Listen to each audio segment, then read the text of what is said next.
Hi అండి. అందరికీ నమస్తే. Welcome back to Siri vibes. ఈరోజు వీడియోలో మన అమ్మమ్మల కాలం నాటి స్వీట్ జొన్నలతో చేసే జొన్న పిట్టు హెల్తీగా, టేస్టీగా ఎలా చేయాలో చూపించబోతున్నాను. ఎంతో బలాన్నిచ్చే ఆరోగ్యకరమైన ఈ జొన్న పిట్టు గురించి ఎంతమందికి తెలుసు మీలో కమెంట్ చేయండి. నాకు కూడా మొన్న ఈ మధ్య వరకు ఈ రెసిపీ గురించి అసలు తెలీదు. నా ఫ్రెండ్ ద్వారా నేను ఈ రెసిపీ గురించి అలాగే ఎన్ని ఆరోగ్య ప్రయోజనాలు ఉన్నాయో తెలుసుకొని అవి మీతో కూడా షేర్ చేసుకోవాలనుకుని ఈ వీడియో చేస్తున్నాను. ముఖ్యంగా లేడీస్ ఈ జొన్న పిట్టును రెగ్యులర్గా తినడం వల్ల చాలా ఉపయోగాలు ఉన్నాయి. డెలివరీ తర్వాత కానీ లేదా పీరియడ్స్ టైంలో కానీ వచ్చే నడునొప్పి రాకుండా ఉండాలంటే ఈ లడ్డు మీరు తప్పకుండా తిని చూడండి. ఇంకా ఆలస్యం చేయకుండా జొన్న పిట్టు ఎలా తయారు చేయాలో చూద్దాం. ఇంకా ఇది తయారు చేయడం కోసం మనము ఒక కప్పు జొన్నలు తీసుకుంటున్నాను. మీరు తెల్ల జొన్నలైనా తీసుకోవచ్చు లేదా పచ్చ జొన్నలైనా తీసుకోవచ్చు. ఈ జొన్నల్ని 2-3 సార్లు శుభ్రంగా కడిగి జొన్నలు మునిగే వరకు వాటర్ పోసి 8 నుంచి 10 గంటల వరకు నాననివ్వండి. ఇప్పుడు 8 నుంచి 10 గంటలు నానిన తర్వాత ఈ జొన్నల్ని ఒకసారి కడిగి వాటర్ లేకుండా ఇలా జాలి గిన్నెలో వేసుకొని పెట్టుకోండి. ఈ జొన్నల్లో నీళ్లు పోయేంత వరకు ఒక 10 నిమిషాలు పక్కన పెట్టుకొని ఒక కాటన్ క్లాత్ తీసుకొని జొన్నల్ని ఆరబెట్టుకోండి. ఇవి ఫ్యాన్ కింద కానీ ఎండలో కానీ పెట్టనవసరం లేదు. జస్ట్ ఒక 10 నిమిషాలు తడి లేకుండా ఆరిపోతే సరిపోతుంది. ఇలా మనం చేత్తో పట్టుకున్నప్పుడు పొడి పొడిగా ఉంటే చాలు. ఒక 10 నిమిషాల తర్వాత వీటిని ఒక మిక్సీ జార్లోకి ట్రాన్స్ఫర్ చేసుకొని మధ్య మధ్యలో ఆపుకుంటూ కొంచెం బరకగా మిక్సీ పట్టుకోవాలి. మనము జొన్న సంకటికి గ్రైండ్ చేసుకుంటాం కదా, అలా మరీ రవ్వలాగా కాకుండా ఇలా కొంచెం మెత్తగా గ్రైండ్ చేసుకోవాలి. ఇప్పుడు మనము ఈ పిండిని ఆవిరి మీద ఉడికించుకోవాలి. దానికోసం స్టవ్ మీద ఒక మందపాటి గిన్నె పెట్టుకొని దానిలో 2 లేదా 3 కప్పుల నీళ్లు పోసుకొని కొంచెం మరిగించుకోవాలి.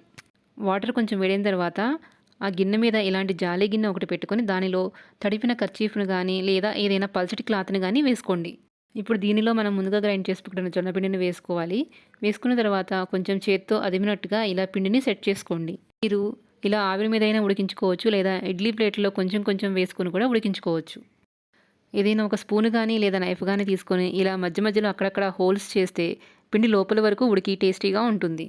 మీరు ఇలా జాలి గిన్నె పెట్టుకున్న డైరెక్ట్గా మనం పెట్టుకున్న స్టీల్ గిన్నె మీద ఒక పల్చటి క్లాత్ వేసుకుని దాని తాడుతో కట్టుకొని క్లాత్ మీద జొన్న పిండి వేసుకొని మూత పెట్టి ఆవిరిపోకుండా ఉడికించుకోవచ్చు. ఇప్పుడు ఈ పిండి వేసుకున్న తర్వాత మిగిలిన క్లాత్తో పిండి అంతా కవర్ చేసుకోవాలి.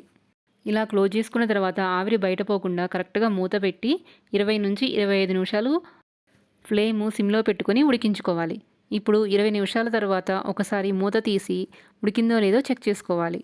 మధ్యలో మనము గిన్నెలో పోసిన నీళ్లు కూడా ఉన్నాయా అయిపోయినాయి ఒకసారి చెక్ చేసుకొని సరిపోకపోతే పోసుకోండి. నాకు 25 నిమిషాల తర్వాత మూత తీసి చూస్తే ఇలా పర్ఫెక్ట్గా ఉడికింది. మీకు పిండి ఉడికిందో లేదో తెలియాలంటే కొంచెం నోట్లో వేసుకుని చూస్తే పచ్చిదనం పోయి కమ్మగా ఉంటుంది. మీకు ఇంకా పచ్చిగా ఉందనిపిస్తే ఇంకా 5 మినిట్స్ ఉడికించుకోండి. ఇప్పుడు మనం ఈ పిండిని లడ్డు చేసుకోవడం కోసం 1 కప్పు బెల్లం తీసుకుంటున్నాను. 1 కప్పు జొన్నలకి 1 కప్పు బెల్లం సరిపోతుంది. మీరు తినే స్వీట్ని బట్టి బెల్లం క్వాంటిటీ అడ్జస్ట్ చేసుకోండి. ఇప్పుడు ఈ బెల్లాన్ని ఒక ప్లేట్లోకి ట్రాన్స్ఫర్ చేసుకుందాం. అలాగే మనం ఆవిరి మీద ఉడికించుకున్న జొన్న పిండిని కూడా ప్లేట్లో వేసుకుందాం. బెల్లాన్ని ఇలా సన్నగా తరిగి వేసుకోవాలి.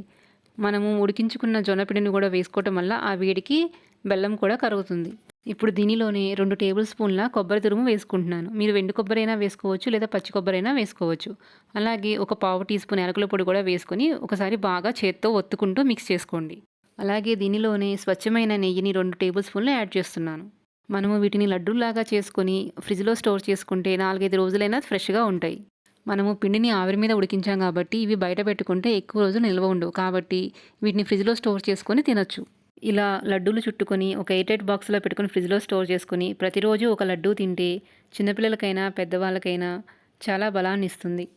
బెల్లము కొబ్బరి బాగా కలిసేలాగా పిండితో మిక్స్ చేసుకొని మీకు కావాల్సినంత పిండి తీసుకొని లడ్డూలాగా చేసుకోండి. చూసారు కదండి, ఎంతో ఈజీగా ఆవిరి మీద ఉడికించుకొని ఎటువంటి ఆయిల్ కానీ డీప్ ఫ్రై కానీ లేకుండా టేస్టీగా లడ్డు ఎలా చేసుకోవచ్చో. మనం మర్చిపోతున్న మన అమ్మమ్మల కాలం నాటి ఇలాంటి సాంప్రదాయ వంటకాలని మీరు కూడా చేసుకొని తిని అందరూ హెల్తీగా ఆరోగ్యంగా ఉండాలని కోరుకుంటున్నాను. నా వీడియోలో మీకు ఏదైనా ఉపయోగపడే ఇన్ఫర్మేషన్ ఉంది అనిపిస్తే తప్పకుండా సబ్స్క్రైబ్ చేసుకోండి. ఎందుకంటే మీ యొక్క ఎంకరేజ్మెంటు సపోర్టు నాకు చాలా అవసరం. Thank you.